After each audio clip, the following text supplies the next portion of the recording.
Hi, this is Alessandrina from Dexter and Alessandrina, and today I'm going to talk about intentions and where you put your attention and your energy, and how to keep refocusing where you put your attention and your energy and why that's important.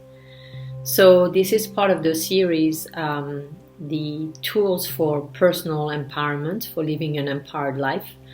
And it's a really interesting little story, little metaphor that I hope you resonate with, and it can help you if you do, in terms of really staying focused and understanding how to make room for your intentions in your life.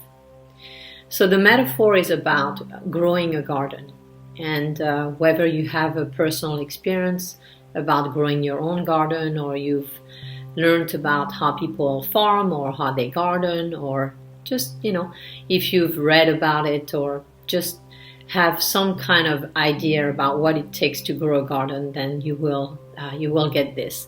And even if you don't, most likely you will. It's very simple and you will get the gist of it.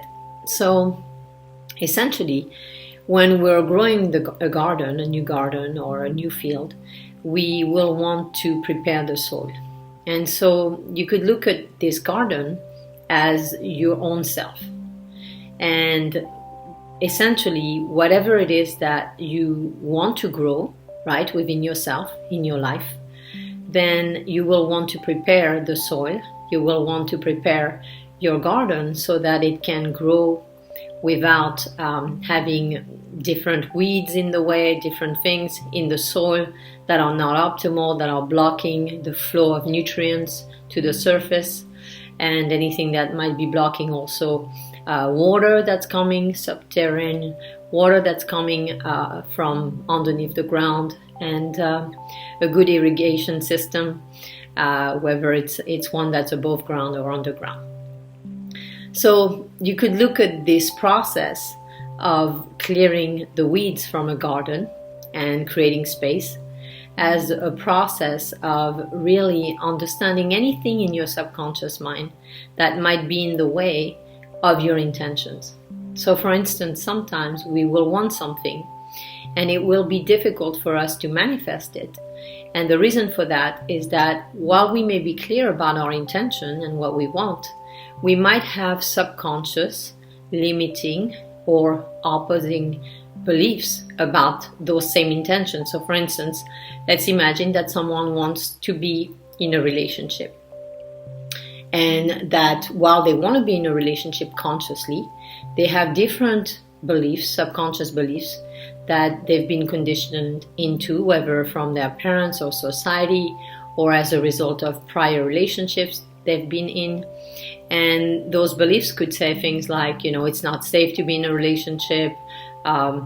Let's say, for instance, men are selfish, or women are too emotional, or, you always get hurt, or, any of those kinds of limiting perspectives, positionalities that we have over time and that become anchored in our system, and we reference over and over again until they become beliefs, essentially.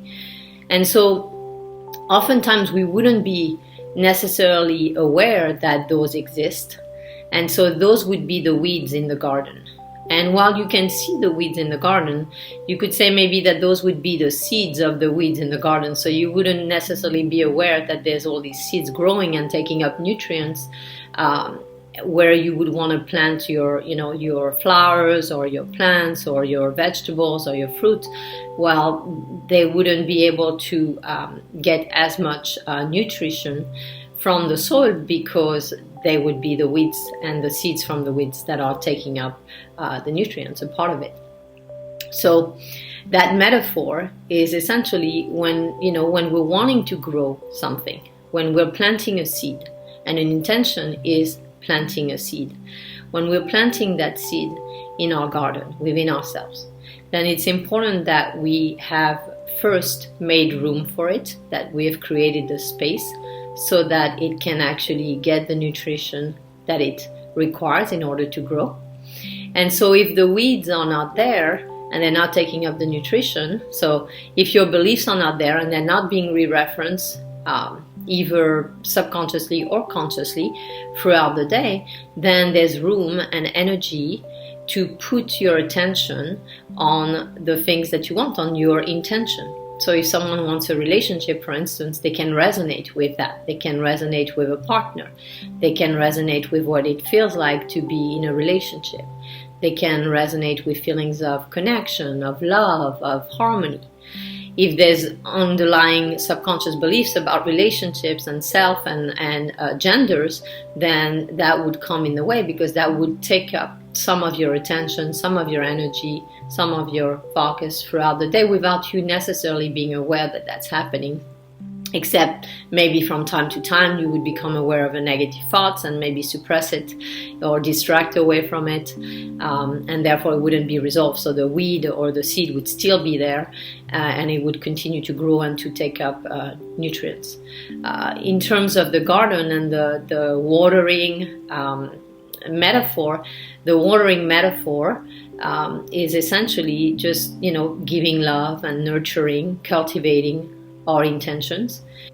We have a lot of meditations that we've created that are designed for this purpose, for the purpose of cultivating your intentions, for the purpose of connecting to your feelings and your emotions.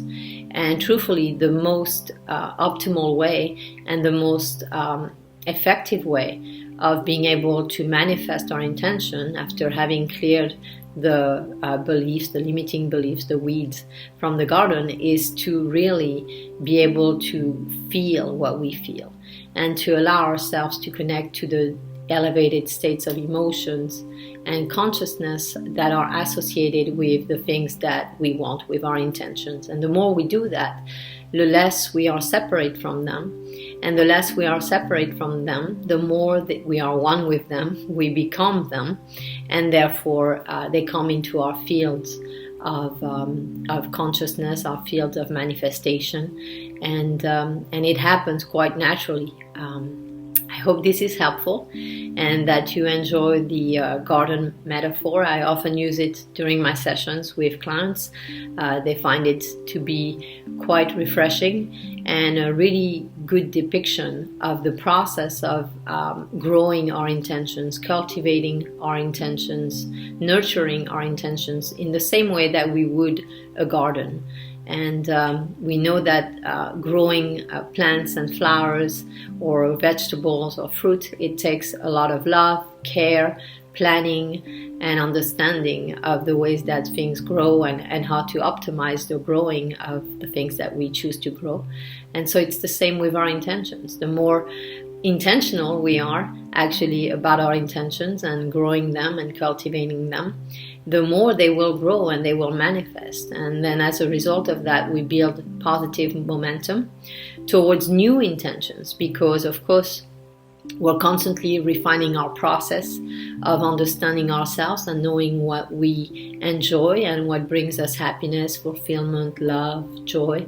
And so once we've achieved something, once our intentions manifest, we may become aware of new intentions that we have. And we may want to continue to apply a conscious process so that we can continue to achieve our intentions and to receive more and more and more. So sending you lots of love and wishing you all the best with your intentions. If you are looking for some help with your intentions and being clear about your intentions, or understanding any limiting beliefs that could be preventing you from manifesting what you want in your life, Dexter and myself are helping people do exactly that. So that's what we do in our sessions. We help people become clear about their intentions and what's in the way of them, and how to nurture, cultivate their intentions and manifest them. I hope this is helpful. Bye.